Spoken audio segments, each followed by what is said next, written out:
Carbohydrates यानी carbs, simple भाषा में ये माक्रोन्यूट्रिएंट है जो हमारी बॉडी को ज़्यादा मात्रा में ज़रूरत है। 60 to 70% हमारी पूरी डाइट का एक बहुत मेजर हिस्सा कार्बोहाइड्रेट से आती है। स्टार्च, शुगर, फाइबर, ये सारी चीज़ें जो हैं कार्बोहाइड्रेट्स के सब क्लासेस हैं। नमस्कार, मैं हूं आपका सारांश और आप देख रहे हैं बियॉन्ड फिटनेस। मैं आप सभी लोगों को स्वागत करना चाहता हूं इंडिया की पहली nutrition series fuel for life की दूसरी एपिसोड में, जहां पे हम बात करने वाले हैं कार्बोहाइड्रेट्स के बारे में। पहले एपिसोड में हमने बात किया था न्यूट्रिशन की डाइवर्सिटी के बारे में, अलग अलग तरीके के न्यूट्रिशन जैसे कि माइक्रोन्यूट्रिएंट, माइक्रोन्यूट्रिएंट और सारी अलग अलग टाइप्स के जो उनके अंदर जो सारे सब क्लासेस हैं उनके बारे में हमने बात किया था। आज की वीडियो में हम कार्बोहाइड्रेट के बारे में बात करने वाले हैं जो कि वन ऑफ द मैक्रोन्यूट्रिएंट है। और आज की इस वीडियो में हम कार्बोहाइड्रेट्स के बारे में जानेंगे। कार्बोहाइड्रेट्स क्या है, कितने अलग अलग तरह के कार्बोहाइड्रेट्स हैं, what are the different types of carbohydrates, और कार्बोहाइड्रेट हमारी डाइट में हमें क्यों जरूरी है, हमारे कार्बोहाइड्रेट्स का इम्पोर्टेंस क्या है हमारी लाइफ में, उसके बारे में जो है आज हम डिकोड करेंगे। और कहाँ से हमें कार्बोहाइड्रेट्स मिलते हैं, अलग अलग तरह के कार्बोहाइड्रेट्स कौन से सोर्सेज से मिलते हैं, हेल्दी कार्बोहाइड्रेट्स, उनके बारे में हम आज की इस वीडियो में चर्चा करेंगे। Without wasting much of the time, let's get started. Carbohydrates के दो अलग अलग प्रकार होते हैं, एक है अवेलेबल कार्बोहाइड्रेट्स और दूसरा non available carbohydrate. Available carbohydrate का मतलब है कि वो कार्बोहाइड्रेट जो हम खाने के बाद हमारा डाइजेस्टिव सिस्टम उसको हजम करता है, उसको डाइजेस्ट करता है और वो इमिडिएटली अवेलेबल हो जाता है हमारी बॉडी की यूजेस के लिए। हमारे सेल्स, हमारे बॉडी के सेल्स उसको इस्तेमाल कर सकते हैं, उस एनर्जी को इस्तेमाल कर सकते हैं। डेफिनेशन अवेलेबल कार्बोहाइड्रेट का यही है। सोर्सेज क्या है, टेबल शुगर है, मतलब जो नॉर्मल शुगर हम घर में इस्तेमाल करते हैं, हनी है, जागरी है, व्हीट है, राइस है, स्वीट पोटैटो है, बनाना, मैंगो और ऐसे कई सारे फ्रूट्स जहाँ से हमें फ्रुक्टोज मिलती है, जो कि बेसिकली एक अवेलेबल कार्बोहाइड्रेट है। फंक्शन क्या है इसकी, इसके बेनिफिट्स क्या है अगर आप देखने जाएं अवेलेबल कार्बोहाइड्रेट की। इसका पहला फंक्शन जो है वो है एनर्जी गिविंग फंक्शन। मतलब वो कार्बोहाइड्रेट, अवेलेबल कार्बोहाइड्रेट हमें एनर्जी देती है, हमारी बॉडी को इमीडिएटली एनर्जी देती है। जब डाइजेस्ट होती है हमारी बॉडी को एनर्जी मिलती है। तो एनर्जी गिविंग पहला फंक्शन जो है उसका एनर्जी गिविंग फंक्शन है। 1 ग्राम ऑफ कार्बोहाइड्रेट हमें 4 किलो कैलोरी जो है जितना एनर्जी देता है। किलो कैलोरी एक यूनिट है एनर्जी की, तो कैलोरी समझ लो, किलो कैलोरी समझ लो, दोनों एक ही है। तो 1 ग्राम ऑफ कार्बोहाइड्रेट हमें 4 किलो कैलोरी जो है जितना हमें एनर्जी देती है। तो पहला जो फंक्शन है अवेलेबल कार्बोहाइड्रेट का, वो है कि हमारी बॉडी को एनर्जी सप्लाई करना, प्रॉपर एनर्जी सप्लाई करना, जिससे हमारी डे टू डे जो हमारी एक्शंस होती है, फिजिकल एक्टिविटी होती है, कोई स्कूल जाता है, कोई ऑफिस जा रहा है, कोई अपना काम कर रहा है, तो वो सारे काम को करने के लिए, काम काज करने के लिए जो एनर्जी हमारी बॉडी को चाहिए वो बेसिकली हमें अवेलेबल कार्बोहाइड्रेट से मिलती है। ये पॉइंट आपको नोट करना है, अवेलेबल कार्बोहाइड्रेट से मिलती है। जैसे कि हम समझ पाए डिफरेंस क्या है अवेलेबल और नॉन अवेलेबल कार्बोहाइड्रेट के बीच में। उसके बाद दूसरा फंक्शन है प्रोटीन स्पेयरिंग फंक्शन। ठीक है, प्रोटीन को स्पेयर करना, मतलब प्रोटीन स्पेयरिंग फंक्शन, इसका मतलब क्या है, प्रोटीन जो है ब्रेकडाउन हो सकता है और वो इस्तेमाल हो सकता है हमारी बॉडी में एनर्जी देने के लिए। ठीक है, मतलब हमारी बॉडी को एनर्जी देने के लिए। लेकिन प्रोटीन जो है building block of the body है। मतलब प्रोटीन हम आगे जाके अगले एपिसोड में पढ़ेंगे, protein is the building block of our body. मतलब प्रोटीन से यूजुअली हमारा ग्रोथ एंड डेवलपमेंट होती है हमारी बॉडी की। ठीक है, सो प्रोटीन, लेकिन प्रोटीन का एक फंक्शन है कि अगर हमारी बॉडी के अंदर कम कार्बोहाइड्रेट्स है, अगर कार्बोहाइड्रेट्स हमारी सप्लाई जो है कार्बोहाइड्रेट की अगर हमारी बॉडी को हम कम दे रहे हैं, तो प्रोटीन क्या होती है, ब्रेकडाउन होती है और प्रोटीन से जो है एनर्जी बनती है, जो कि इस्तेमाल होती है हमारी डे टू डे लाइफस्टाइल में। मतलब डे टू डे हमारा जो फिजिकल एक्टिविटीज है, डे टू डे एक्शन में यूटिलाइज हो जाती है। लेकिन प्रोटीन का जो है मेन फंक्शन जो है वो बिल्डिंग ब्लॉक है। उसका काम है हमारी बॉडी के अंदर ग्रोथ और डेवलपमेंट लाना, जैसे कि मसल डेवलपमेंट और मसल सिंथेसिस, और बहुत सारे हार्मोन्स बनाने के लिए जो है, पेप्टाइड हार्मोन्स बनने के लिए जो है प्रोटीन की ज़रूरत पड़ती है। तो प्रोटीन जो है अगर हम प्रॉपर अमाउंट ऑफ कार्बोहाइड्रेट इस्तेमाल नहीं करेंगे हमारी डाइट के अंदर, अगर एक सिग्निफिकेंट अमाउंट ऑफ कार्बोहाइड्रेट नहीं है डे टू डे डाइट के अंदर, तो प्रोटीन जो है स्पेयर हो जाते हैं, वहाँ पे प्रोटीन की बलि चढ़ जाती है। तो उस चीज़ को ना करने के लिए हमें जो कार्बोहाइड्रेट जो है डेली लेने के लिए जो है रिकमेंड किया जाता है, जो आरडीए है हमारा। तो प्रोटीन स्पेयरिंग फंक्शन है कि इंस्टेंट ग्रोथ और डेवलपमेंट के लिए यूज होने वाला प्रोटीन जैसे कि यहाँ पे इस्तेमाल ना हो जाए, मतलब एनर्जी के लिए इस्तेमाल ना हो जाए, इसलिए carbohydrate, available carbohydrate, specifically available carbohydrate यहाँ पे क्या करता है, उस फंक्शन को जो है वो काम को करता है जो कि एनर्जी देता है और प्रोटीन को बचा के रखता है ग्रोथ और डेवलपमेंट के लिए बेसिकली। तो पहला फंक्शन, दूसरा फंक्शन है प्रोटीन स्पेयरिंग फंक्शन। इसका मतलब है कि कार्बोहाइड्रेट क्या करता है, एनर्जी के लिए इस्तेमाल होता है, बॉडी को एनर्जी देने के लिए इस्तेमाल होता है, जो कि पहला फंक्शन था, और वो प्रोटीन को स्पेयर करता है, प्रोटीन को जाने देता है ग्रोथ और डेवलपमेंट के लिए, जहाँ पे वो मसल सिंथेसिस हो या हार्मोन हार्मोन प्रोडक्शन हो या कोई भी ऐसे काम जिसके लिए प्रोटीन जिसके लिए बनाया, जो actually building block of our body है, हमारे सेल्स टिश्यू बेसिकली बनने के लिए प्रोटीन का बहुत बड़ा उसमें हाथ होता है। तीसरा फंक्शन जो है, तीसरा फंक्शन वो अवेलेबल कार्बोहाइड्रेट का, वो है फैट यूटिलाइजेशन।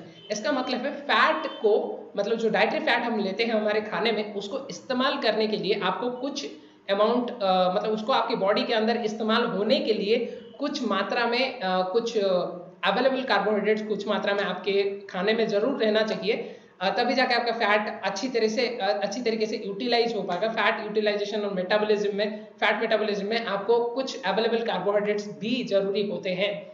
और दूसरा चीज यहाँ पे देखने के लिए ये है, अगर फैट की बात आ ही गई है तो इस बात को जरूर उठाना चाहिए कि अगर आपकी बॉडी में प्रॉपर सप्लाई है कार्बोहाइड्रेट की, अगर एक जो आइडियल सप्लाई जो होनी चाहिए हमारी बॉडी को, अगर कार्बोहाइड्रेट उतना हमारी बॉडी को मिल रहा है, तो बॉडी जो है कम से कम फैट को क्या करेगा, मतलब कम से कम फैट को ब्रेक करेगा, ठीक है, चाहे वो डाइटरी फैट से आए या स्टोर्ड फैट हो, कम से कम बॉडी फैट को जो है क्या करेगा, ब्रेक करेगा, मतलब बॉडी जो है आपका फैट को ब्रेक करेगा कम से कम, और जो कि एक्चुअली फैट का फंक्शन है। फैट हम आगे जाके ये भी जानेंगे, फैट आगे के एपिसोड्स में जब हम फैट के बारे में पढ़ेंगे, फैट का एक्चुअल काम क्या होता है, वो रिजर्वियर होता है, एनर्जी रिजर्वियर होता है। वहां से जब हमें हमारी बॉडी को जरूरत पड़ेगी तब जाके वहां से मतलब जो है हमारी डाइटरी फैट तब जाके इस्तेमाल होगा, कार्बोहाइड्रेट्स इस्तेमाल हो जाने के बाद, ठीक है। तो इसीलिए कार्बोहाइड्रेट जो है अगर हमारी डाइट में सफिशिएंट अमाउंट में है तो फैट का वहां पे इतना ज्यादा कुछ रोल नहीं रहेगा। रेट ऑफ फैट जो मतलब बर्निंग फैट जो रेट होगी फैट बर्निंग की, मतलब आपकी जो डाइटरी फैट इस्तेमाल होने की, तो वो जो है कम होगी, ठीक है, which is the actual function. तो जो लोग यूजुअली वेट गेन कर रहे हैं या मसल गेन कर रहे हैं, उसको इसीलिए उनको ज़्यादा कार्बोहाइड्रेट 60% उनको कार्बोहाइड्रेट कंज्यूम करने के लिए बोला जाता है। उनकी पूरी डाइट की उनकी ब्रेकडाउन 60% रहती है। इसका मतलब यही है कि उनको जैसे कि प्रोटीन स्पेयर ना करना पड़े और उनकी फैट की यूटिलाइजेशन प्रॉपर टाइम में हो, मतलब फैट सही वक्त पे यूज हो जब उसको यूज होना चाहिए, यूटिलाइज होना चाहिए। और जैसे कि अनलाइक कीटो डाइट, ठीक है, कीटो डाइट के हम बारे में हम बात करते हैं, ठीक है, इसके अलग अलग ओपिनियन हो सकते हैं, आपके कीटो डाइट के बारे में कुछ अलग ओपिनियन हो सकता है, लेकिन मेरे ओपिनियन में कीटो डाइट, जैसे आप अगर कीटो डाइट और ऐसे हाई फैट डाइट के बारे में, जैसे अगर कोई भी ऐसे हाई फैट डाइट आप देख रहे हो, हाई फैट डाइट की एक डाउन साइड ये है, एक डिसएडवांटेज ये है कि जब हमारी बॉडी में too much of fat breakdown होती है, क्योंकि कार्बोहाइड्रेट नहीं है, ज्यादा फैट हम खा रहे हैं, एक्सेसिव फैट हम ले रहे हैं, कम कार्बोहाइड्रेट ले रहे हैं, और इसी दौरान जैसे कीटो डाइट ही पकड़ लो, ज्यादा मतलब हाई फैट डाइट है, उस समय हम ज्यादा फैट कंजप्शन करते हैं। जब ज्यादा फैट कंजप्शन हम कर रहे हैं हमारी पूरी ओवरऑल डाइट में, तब कार्बोहाइड्रेट से नजर हटके हमारा बॉडी का नजर जाता है फैट के ऊपर, और फैट जब ज्यादा ब्रेकडाउन होता है, एक्सेसिव ब्रेकडाउन होती है हमारी बॉडी के अंदर, उसका जो बाय प्रोडक्ट निकलता है वो एक्चुअली हार्मफुल होता है। वो जो बाय प्रोडक्ट निकलता है, मतलब एक्सेस फैट मेटाबॉलिज्म जब हमारे बॉडी के अंदर होती है, मेटाबॉलाइज होती है, तब जो बाय प्रोडक्ट निकलता है वो बहुत ज्यादा हार्मफुल होता है। तो इसीलिए जो है हाई फैट वाला जो डाइट है, हाई डाइटरी फैट वाले जो डाइट है, जैसे कि फॉर एग्जांपल कीटो डाइट को मैं रिकमेंड नहीं करता जो है मेरी ऑडियंस को, यहाँ पे जितने सारे लोग मुझे देख रहे हैं। सो ये हार्मफुल हो सकता है, इन लॉन्ग रन ये हार्मफुल हो सकता है। बहुत सारे लोग इसको शूट्स के दौरान इस्तेमाल करते हैं, इमीडिएटली अगर रिजल्ट चाहिए उसके लिए इस्तेमाल करते हैं, लेकिन हाई फैट डाइट जो होता है, अगर हम वेट लॉस कर रहे हैं उस दौरान हाई फैट डाइट जो है वो थोड़ा सा हार्म आपकी बॉडी को लॉन्ग रन में हार्म कर सकता है, क्योंकि जो फैट मेटाबोलाइज होने के बाद जो बाय प्रोडक्ट्स निकलते हैं वो हमारी बॉडी के लिए हार्मफुल है। ठीक है, अभी हम अवेलेबल कार्बोहाइड्रेट की डाइजेशन प्रोसेस के बारे में थोड़ा सा जानेंगे, जो कि एक्चुअली बहुत ही ज़्यादा इंटरेस्टिंग है। अवेलेबल कार्बोहाइड्रेट जो है अल्टीमेटली जाके कन्वर्ट होते हैं ग्लूकोज को। ठीक है, अभी आप लोगों को थोड़ा बहुत समझ में आ रहा होगा। अवेलेबल कार्बोहाइड्रेट जो है, मैंने आपको बोला था उसका जो मेन की फंक्शन है दैट इज एनर्जी गिविंग, मतलब वो एनर्जी देता है हमारी बॉडी को। और कार्बोहाइड्रेट का जो डाइजेशन है अवेलेबल कार्बोहाइड्रेट का, वो बहुत ही ज़्यादा ब्यूटीफुल है वो प्रोसेस। जैसे कि अवेलेबल कार्बोहाइड्रेट अल्टीमेटली कन्वर्ट होता है ग्लूकोज को, और ग्लूकोज हमारी बॉडी में इस्तेमाल होता है, एनर्जी सप्लाई के लिए इस्तेमाल होता है। ग्लूकोज जो है फाइनल प्रोडक्ट है जब कार्बोहाइड्रेट कन्वर्ट होता है, जब जब एब्जॉर्प्शन होती है, जब मतलब कार्बोहाइड्रेट की एब्जॉर्प्शन होती है, तब glucose is the final product of from carbohydrate जो हमारी बॉडी को मिलती है। ब्लड ग्लूकोज जो यूजुअली ब्लड में ही, blood is the connective tissue जिसके अंदर ब्लड ग्लूकोज जाता है और हमारी बॉडी के सेल्स उसको इस्तेमाल करते हैं। ठीक है, और ग्लूकोज जो है ब्लड में ही रहता है, जैसे मैंने ऑलरेडी आपको बता दिया, और जब जरूरत पड़े वो इस्तेमाल होता है, जिसको हम ब्लड ग्लूकोज कहते हैं। ठीक है, एक्स्ट्रा ग्लूकोज क्या होता है, वो कन्वर्ट हो जाता है ग्लाइकोजन को। जो ग्लाइकोजन एक टर्म आपको सुनने को मिल रहा होगा जब हम कार्बोहाइड्रेट के बारे में बात करते हैं, एक्स्ट्रा ग्लूकोज जो होता है वो कन्वर्ट हो जाता है ग्लाइकोजन को। और ग्लाइकोजन जो एक्स्ट्रा ग्लूकोज होता है, जब अगर एक्स्ट्रा ग्लूकोज आपके बॉडी में आया, आपके ब्लड स्ट्रीम में आया, तो वो धीरे धीरे कन्वर्ट होता है मतलब ग्लाइकोजन को। और ग्लाइकोजन अगेन जब जरूरत पड़ती है वो ब्रेक डाउन होकर वापस से इस्तेमाल होने लगते हैं। और ग्लाइकोजन इसलिए बनता है क्योंकि एफिशिएंट स्टोर कर सके, मतलब ज़्यादा स्टोर कर सके आपके बॉडी में, मतलब ग्लूकोज को ज़्यादा स्टोर कर सकते हैं। और ग्लाइकोजन यूजुअली क्या होता है, ग्लाइकोजन और ग्लूकोज जो है दोनों फॉर्म्स इस्तेमाल होते हैं। जब ग्लाइकोजन भी अगेन ब्रेक डाउन होकर इस्तेमाल होता है जब कभी भी हमारी सेल्स को ज़रूरत पड़ती है, बॉडी को ज़रूरत पड़ती है। लेकिन एक लेवल तक ग्लाइकोजन स्टोर हो सकता है। लेट्स सपोज आप कार्बोहाइड्रेट ले रहे हो आपके डाइट में, और एक लेवल तक अगर आप इस्तेमाल नहीं होता है तो ब्लड ग्लूकोज रह के एक लेवल तक जो है एक थ्रेशोल्ड होती है, तब तक आपका ब्लड ग्लूकोज और जो है ब्लड मतलब जो आपकी ग्लाइकोजन होती है, तब एक लेवल तक, एक थ्रेशोल्ड तक जो है स्टोर होकर रह सकती है। उसके बाद अप टू ए लिमिट, और उस लिमिट को एक्सेस मतलब जब एक्सेस स्टोरेज हो जाएगी ग्लूकोज की, जब एक लिमिट क्रॉस हो जाएगा, ग्लाइकोजन नहीं बन सकता, और उसके बाद आपकी जो है ग्लूकोज जो है as a in a form of fat storage जो है वो, उसके बाद वो फैट स्टोर हो, मतलब फैट में स्टोर होने लगता है, जो कि अगेन बॉडी का नेचर है एफिशिएंटली स्टोर करेगा। अगर इतना सारा ग्लूकोज आप अपनी बॉडी में ला रहे हो, मतलब कार्बोहाइड्रेट से ज़्यादा कार्बोहाइड्रेट ले रहे हो, ज़्यादा ग्लूकोज बन रहा है, और वहाँ से आके ज़्यादा ग्लाइकोजन, और आगे अगर बहुत ज़्यादा हो गया, एक्सेसिव हो गया, तो एक लिमिट क्रॉस हो गया, ग्लाइकोजन वाली लिमिट, वो थ्रेशोल्ड क्रॉस हो गया, उसके बाद वो फैट बन जा रहा है, एक्सेस ग्लूकोज जो आ रहा है।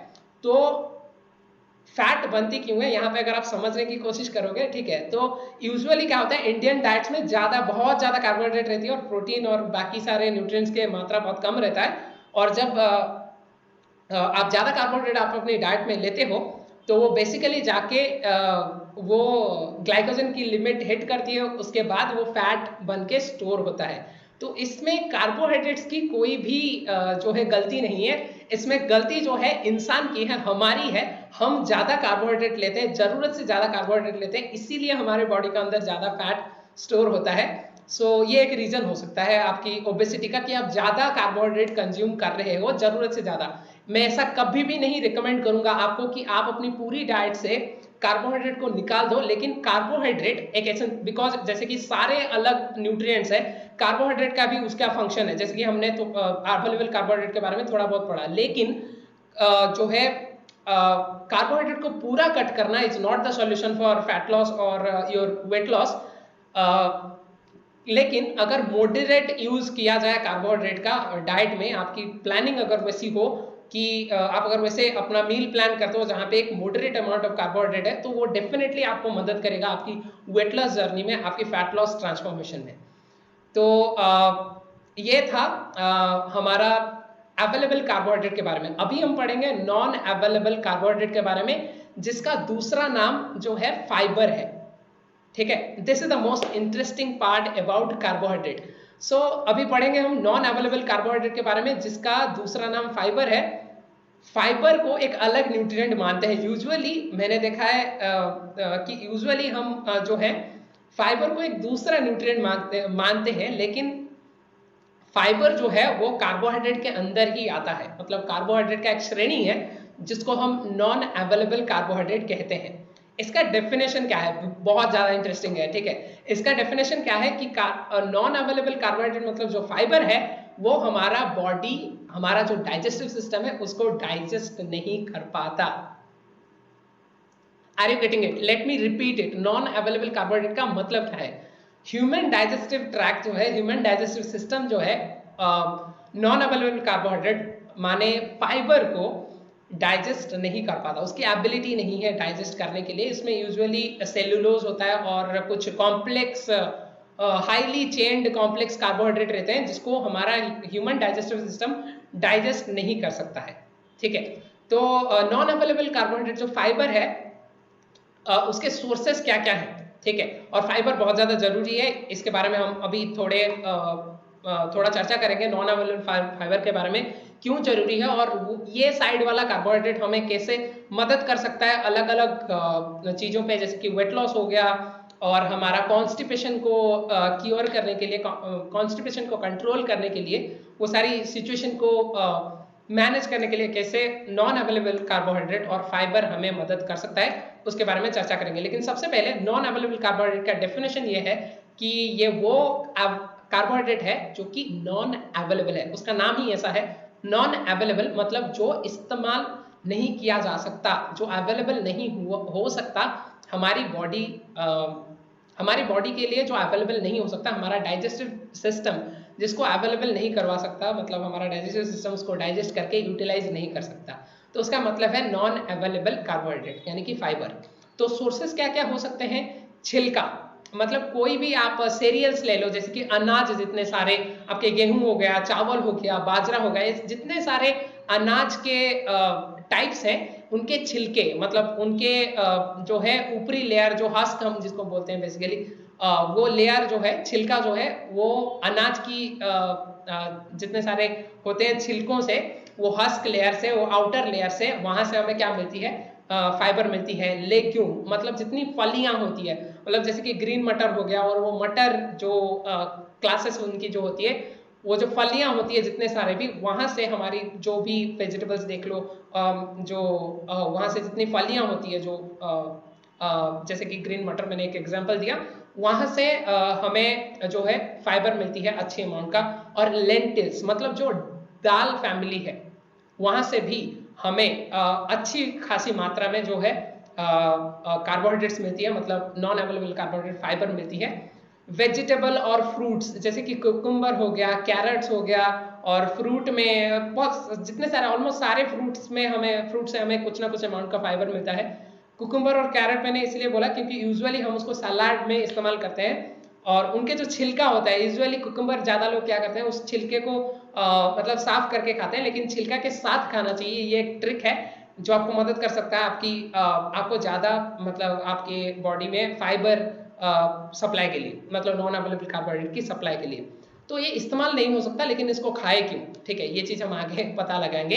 होल व्हीट हो गया, जैसे कि मतलब क्या होता है, इंडस्ट्रियल प्रोसेस में उसको लुक्रेटिव दिखाने के लिए, मतलब अच्छा दिखाने के लिए, और उसको थोड़ा सा अच्छा लुक एंड फील देने के लिए क्या किया जाता है ना, ऊपर वाला जो हस्क लेयर होता है, जो आउटर लेयर होता है, जो हमारे अनाज के, जैसे कि व्हीट हो गया, उसको निकाल दिया जाता है, ठीक है। तो उसको इंडस्ट्रियल प्रोसेस में पॉलिश करके उसके बाद उसको क्या करते हैं, उसके बाद उसको पूरा आटा बनाते हैं, ग्राइंड करके आटा बनाते हैं। तो उस जो आउटर लेयर है वो जब हट जाता है उसमें फाइबर होता है। सो एक्चुअली आउटर लेयर के साथ जिसको हम पूरा ग्राइंड करते हैं, अगर वो हस्क लेयर के साथ, वो आउटर लेयर के साथ अगर हम जो है उस अनाज को, जैसे कि व्हीट को हम ग्राइंड करते हैं, उससे होल व्हीट जो है फ्लोर निकलता है विदाउट रिमूविंग हस्क। जो ग्राइंड, अगर हम उसको ब्लेंड करते हैं, सॉरी ग्राइंड करते हैं, तो जाके वहां से हमें क्या निकलेगी, तोड़ते हैं तो वहां से हमें होल व्हीट फ्लोर्स निकलती है। जैसे कि एक एग्जांपल दिया, इंडस्ट्रियली अगर किया जाए तो वहां से आउटरी मतलब ज्यादातर मोस्ट ऑफ उसका आउटर कवरिंग निकाल देते हैं, जो हस्क निकाल देते हैं, लेकिन उस ग्रेन का। लेकिन अगर हम उसको खुद करते हैं, या नहीं तो मार्केट्स में भी आजकल अवेलेबल हो गया है, मिलना चालू हो गया है, होल व्हीट जो है फ्लोर अगर हम इस्तेमाल करें तो वो बहुत ज़्यादा बेहतर है। डायरेक्टली अनाज को ग्राइंड करके उसको तोड़ के हम अगर फ्लोर बनाएं तो वो बहुत ज़्यादा वो आटा ज़्यादा फायदेमंद रहता है आपकी बॉडी के लिए, क्योंकि उसमें फाइबर रहता है। अभी आएंगे हम फंक्शंस और बेनिफिट्स के बारे में। मतलब जैसे कि मैंने आप लोगों को बोला था, ये इंटरेस्टिंग है। ऐसे ही कार्बोहाइड्रेट्स की फंक्शन क्या है, हमारी बॉडी में क्यों जरूरत है, मतलब कार्बोहाइड्रेट, नॉन अवेलेबल कार्बोहाइड्रेट जो कि फाइबर है, उसका क्या बेनिफिट्स है लेने का और उसको खाने का, क्योंकि वो तो डाइजेस्ट नहीं हो सकता, उसको बॉडी के अंदर डाल के क्या फायदा है, ठीक है। और नॉन अवेलेबल कार्बोहाइड्रेट जो फाइबर है, वो क्यों जरूरत है हमारी बॉडी को, उसके बारे में हम आज बात करेंगे। सबसे पहला फंक्शन जो है, सबसे पहला बेनिफिट है, जो आप अगर कार्बोहाइड्रेट की बेनिफिट, नॉन अवेलेबल कार्बोहाइड्रेट की बेनिफिट अगर आप देखो, सबसे पहला है ये जो है सैटिस्फाइटी फीलिंग देती है। सैटिस्फाइटी फीलिंग क्या है, ये वेट लॉस में बहुत ज्यादा आपको मदद करता है। वेट लॉस में अगर ड्यूरिंग द फैट लॉस और वेट लॉस प्रोसेस हम ज्यादा नॉन अवेलेबल कार्बोहाइड्रेट अगर कंज्यूम करते हैं, उस दौरान ये आपको सैटिस्फाइटी फीलिंग देती है। सैटिस्फाइटी फीलिंग मतलब वो फीलिंग ऑफ फुलनेस, सेटिस्फेक्शन मिलना, मतलब खाने के बाद जो सेटिस्फेक्शन आती है आपको कि पेट भर गया मेरा, वो फीलिंग ऑफ फुलनेस जो होती है वो हमें प्रोवाइड करती है फाइबर, ठीक है। तो इधर उधर चीजें ना खा के अगर हम ज्यादा नॉन अवेलेबल कार्बोहाइड्रेट, हमारे पूरी कार्बोहाइड्रेट पोर्शन की ज्यादा नॉन अवेलेबल कार्बोहाइड्रेट अगर वेट लॉस के दौरान, फैट लॉस के दौरान अगर हम ज्यादा नॉन अवेलेबल कार्बोहाइड्रेट कंज्यूम कर पाए, तो वो ज्यादा बेनिफिशियल रहेगा हमारे लिए लंबा टाइम तक टिके रहने के लिए, मतलब लंबा समय तक जो है वो हमें एक मील टू मील जो है ड्यूरेशन वो लॉन्ग हो जाएगा, वो लंबा हो जाएगा। तो ये फायदा होगा, वो सैटिस्फाइड फीलिंग देती है। ये जो है कॉम्प्लेक्स थोड़े से कार्बोहाइड्रेट होते हैं जो कि इजीली डाइजेस्टेबल नहीं है, तो इसीलिए ये क्या होता है, पानी अब्जॉर्ब करता है। अगर आप ज्यादा फाइबर खाते हो तो पानी अब्जॉर्ब करेगा और फूड मटेरियल को बल्की बना देता है, जिससे क्या होता है वो मतलब वो पानी अब्जॉर्ब करता जाएगा, वो बल्की बना देगा फूड मटेरियल्स को। तो वही जो है फीलिंग ऑफ फुलनेस और सेटिस्फेक्शन वाली फीलिंग देती है, सैटिस्फाइटी जिसको हम बोलते हैं। वो पहला बेनिफिट है जब आप फाइबर कंज्यूम कर रहे हो, उसका पहला बेनिफिट यही है। दूसरा बेनिफिट ये है एलिमिनेशन। मैंने आपको बोला था कि जो पेशेंट्स है कॉन्स्टिपेशन के, या जो लोग कॉन्स्टिपेशन यूजुअली जिनको कभी कभार होती है, अगर आप अपनी फाइबर इनटेक को चेक करते हो, तो अगर आपकी फाइबर एडिक्वेट फाइबर इनटेक होती है, जो कि यूजुअली डेली जो हमारा आती है रिकमेंडेशन है, डाइटरी अलायंस का रिकमेंडेशन जो आरटीआई हमारा है, इंडियन आरडीए जो सजेस्ट करता है, डेली आपको 25 टू 35 ग्राम्स ऑफ फाइबर आपकी थ्रू आउट द डाइट चाहिए। अगर वो मेंटेन होती है तो आपकी, अगर आप फाइबर लेते हो आप अपनी सारे मील्स में, तो फाइबर में क्या होता है, रॉफेज फॉर्मेशन करता है फाइबर। उसका मतलब क्या है, फाइबर जो है अगर आपके वो आपके स्टूल में प्रेजेंट है, अगर वो आपके एक्सक्रीटा में प्रेजेंट है, तो वो वाटर को होल्ड करता है, जैसे कि मैंने ऑलरेडी बताया, वो पानी को होल्ड करता है, ठीक है, फाइबर, और वो उसको सॉफ्ट बना देता है एलिमिनेट करने के लिए, उसको बाहर निकालने के लिए वो सॉफ्ट बना देता है, बल्कि और सॉफ्ट बना देता है बाहर निकलने के लिए, ठीक है। तो फाइबर पानी खींचता है और आपकी एक्सक्रीटा को जो है सॉफ्टी बना देता है, मतलब सॉफ्ट बना देता है, जो कि इजीली बाहर एलिमिनेट हो सके। तो थोड़ा सा वेर्ड है, लेकिन मैं आपको इसीलिए समझा रहा हूँ क्योंकि जैसे कि आपको ये सीक्रेट पता चले कि फाइबर एक्चुअली आपको मदद करता है सुबह प्रॉपर एलिमिनेशन करने के लिए, आपकी एक्सक्रीटा को, आपकी स्टूल को प्रॉपर एलिमिनेशन करने के लिए, और जो है वो हेल्पफुल है प्रिवेंट करने के लिए, और नहीं तो रिलीव करने के लिए कॉन्स्टिपेशन को, ठीक है। कॉन्स्टिपेशन जो एक बहुत बड़ी इशू है, जो हम यूजुअली एक स्टिग्मा मानते हैं, लेकिन मैं नहीं मानता, क्योंकि एज ए ट्रेनर मैं आपको ये चीज एक प्रो टिप देना चाहता हूँ कि अगर आपका ऑलरेडी आपका कॉन्स्टिपेशन है, और अगर आप कॉन्स्टिपेशन कभी कभार होता है या ऐसे प्रॉब्लम्स फेस करते हो कॉन्स्टिपेशन की, तो उसको ठीक करने का एक ही मतलब एक नेचुरल जो है अगर इलाज आप देखो, तो वो है taking adequate amount of fibre inside your diet, जो कि नथिंग बट कार्बोहाइड्रेट। सो अभी के लिए कार्बोहाइड्रेट्स की स्टोरी इतनी थी। अगर आपको कुछ नया सीखने को मिला तो जरूर नीचे कमेंट करके बताइएगा। इस वीडियो को शेयर जरूर करिएगा। अगर आप हमारे रेगुलर व्यूअर हो तो जरूर आप हमारे टेलीग्राम फ्लैश चैनल को ज्वाइन करो। वहां पे हम फ्री वर्कशॉप्स के बारे में और लाइव क्लासेस, फ्री वर्कशॉप्स और बाकी सारे कंटेंट अपडेट के बारे में, बाकी अलग अलग एरिया में जहां पे हम कंटेंट पोस्ट करते हैं उस अपडेट के बारे में वहां पे बताते रहते हैं। अगले एपिसोड में हम प्रोटीन के बारे में चर्चा करने वाले हैं जो कि सेकंड मैक्रोन्यूट्रिएंट है। तब तक के लिए अलविदा, stay safe, stay healthy, see you again. This is Saran Saurav signing off from this particular video. Train your mind and muscle, keep doing your hustle.